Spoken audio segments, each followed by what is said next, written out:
मंत्री जी ने बिहार में रखा है।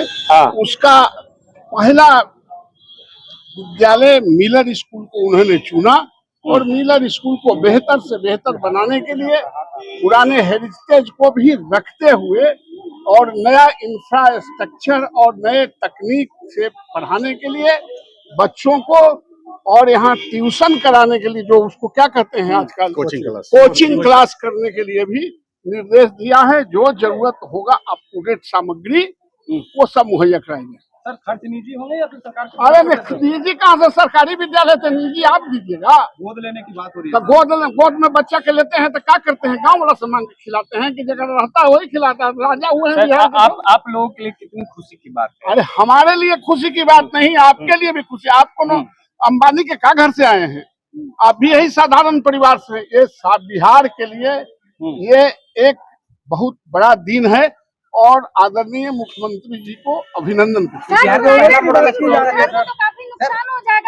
प्राइवेट कोचिंग संस्थान से हम लोगों को क्या, सरकार को क्या लेना देना है? टैक्स तो देते हैं और टैक्स देने से क्या होगा? टैक्स तो कोई चीज में आएगा तो हम टैक्स लेने लगेंगे। नमस्कार, मैं संतोष सिंह और आज हम बात कर रहे हैं शिक्षा में सुधार या गुणवत्तापूर्ण शिक्षा को लेकर जो हमारे मुख्यमंत्री कवायद कर रहे हैं। और कल जिस तरीके से वो खुद स्कूल में जाकर मिलर हाई स्कूल में गए थे, अब वो कल से हो सकता आने वाले समय में वो सरस्वती निकेतन हो जाए विद्यालय, वहाँ गए थे और उसी तरीके का मॉडल पूरे बिहार में वो देखना चाहते हैं। देखिए, जहाँ तक शिक्षा विभाग की बात है, पिछले 2 वर्षों से 2.5 वर्षों से लगातार हम इस विभाग को देख रहे हैं और इस विभाग को देखने के क्रम में जो बातें मुझे महसूस हुआ है, मुझे लगता है कि वो बातें सरकार तक पहुंचनी चाहिए। देखिए, गुणवत्तापूर्ण शिक्षा के आड़ में अगर आपको संघ के उस मॉडल को लाना है तो फिर अलग बात है, सरस्वती शिशु मंदिर के मॉडल को, क्योंकि वो मॉडल बिहार में पूरी तौर पर फेल हो चुका है। बिहार में कहीं दूर दूर तक कोई ऐसा सरस्वती शिशु मंदिर नहीं है जो उस शहर के अन्य स्कूलों में छात्रों को जाने से रोक सके, या फिर कोई भी ऐसा सरस्वती शिशु मंदिर नहीं है। पूर्णिया में थोड़ा बेहतर है, जहां एडमिशन के लिए लोग विधायक, मंत्री, डीएम के यहाँ पैरवी करता हूं। वो स्थिति नहीं है और वो स्थिति भी नहीं है कि वो डीपीएस, डीएवी या अन्य जो क्रिश्चियन का स्कूल है, उस स्कूल को वो कहीं दूर दूर तक टक्कर देता हुआ भी नहीं दिख रहा है। इसलिए वो मॉडल फेल हो चुका है। उस फेल मॉडल को अगर राजनीति है तो मनाइए तो अलग बात है। नाम बदलने से अगर चीज़ें बदल जाएं तब तो फिर तो नाम बदल ही दीजिए, कोई दिक्कत नहीं है। लेकिन जहाँ तक मुझे समझ है, 2-3 बातें पर सरकार को गौर करनी चाहिए। एक तो राजकीय विद्यालय है, जो बुनियादी विद्यालय गांधी जी के ज़माने का है, उसके पास पर्याप्त इंफ्रास्ट्रक्चर, मैदान से लेकर सब कुछ है।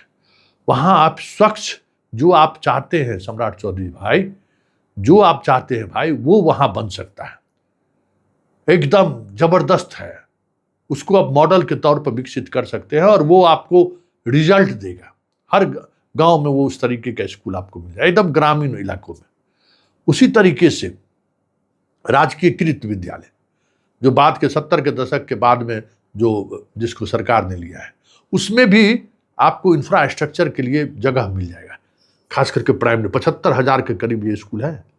आप समझ जाइए, ऐसा नहीं है कि आपकी सरकार जो है सो बहुत ज़्यादा इस शिक्षा के क्षेत्र में, नीतीश कुमार बहुत ज़्यादा कुछ किए। 75,000 विद्यालय उस दौर में आप समझ जाइए कि गांव के लोगों ने चंदा चुटकी करके बनाया। Primary school, middle school, high school, वो विद्यालय भी आपके पास धरोहर है। आप इस 2 और जिला स्कूल तो है ही, इस जो 3 मॉडल है ना आपका, जिसके पास सब कुछ है, आप उसको उसमें से जो है सो चयन कर लीजिए कि हम प्रखंड में सबसे बेस्ट स्कूल बनाएंगे, एक जिसमें प्रखंड के टॉप बच्चे पढ़े और हॉस्टल की व्यवस्था करिए।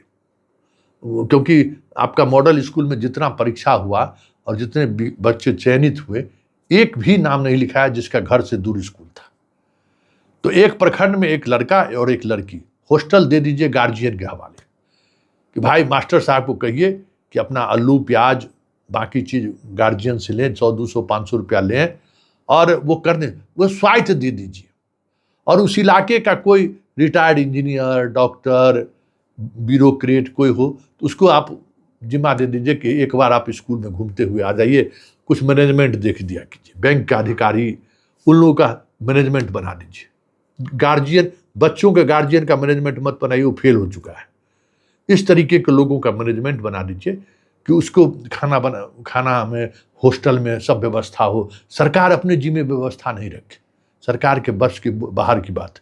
मंत्री जी ने बिहार में रखा है, उसका पहला विद्यालय मिलर स्कूल को उन्होंने चुना और मिलर स्कूल को बेहतर से बेहतर बनाने के लिए पुराने हेरिटेज को भी रखते हुए और नया इंफ्रास्ट्रक्चर और नए तकनीक से पढ़ाने के लिए बच्चों को, और यहाँ ट्यूशन कराने के लिए, जो उसको क्या कहते हैं आजकल कोचिंग क्लास करने के लिए भी निर्देश दिया है। जो जरूरत होगा अप टू डेट सामग्री वो सब मुहैया कराएंगे। सर खर्च निजी होंगे या फिर सरकार? अरे निजी कहाँ से, सरकारी विद्यालय थे, निजी आप दीजिएगा। गोद लेने की बात हो रही तो है। गोद में बच्चा के लेते हैं तो क्या करते हैं, गांव वाला सामान खिलाते हैं कि जगह रहता है वही खिलाता है। राजा हुए हैं बिहार के। आप लोगों के लिए कितनी खुशी की बात है? अरे हमारे लिए खुशी की बात नहीं, आपके लिए भी खुशी। आप कोनो अंबानी के का घर से आए हैं, आप भी यही साधारण परिवार से। ये बिहार के लिए ये एक बहुत बड़ा दिन है और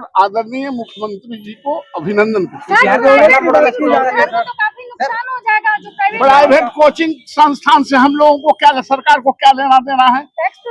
और टैक्स देने से क्या होगा? टैक्स तो कोई चीज में आएगा तो हम टैक्स लेने लगेंगे। मंत्री जी ने बिहार में रखा है, उसका पहला विद्यालय मिलर स्कूल को उन्होंने चुना और मिलर स्कूल को बेहतर से बेहतर बनाने के लिए पुराने हेरिटेज को भी रखते हुए और नया इंफ्रास्ट्रक्चर और नए तकनीक से पढ़ाने के लिए बच्चों को, और यहाँ ट्यूशन कराने के लिए, जो उसको क्या कहते हैं आजकल कोचिंग क्लास करने के लिए भी निर्देश दिया है। जो जरूरत होगा अप टू डेट सामग्री वो सब मुहैया कराएंगे। सर खर्च निजी होंगे या फिर सरकार? अरे निजी कहाँ से, सरकारी विद्यालय थे, निजी आप दीजिएगा। गोद लेने की बात हो रही है। तो गोद में बच्चा के लेते हैं तो क्या करते हैं, गांव वाला सामान खिलाते हैं कि जगह रहता है वही खिलाता है। राजा हुए हैं बिहार के। आप लोगों के लिए कितनी खुशी की बात है? अरे हमारे लिए खुशी की बात नहीं, आपके लिए भी खुशी। आप कोनो अंबानी के का घर से आए हैं, आप भी यही साधारण परिवार से। ये बिहार के लिए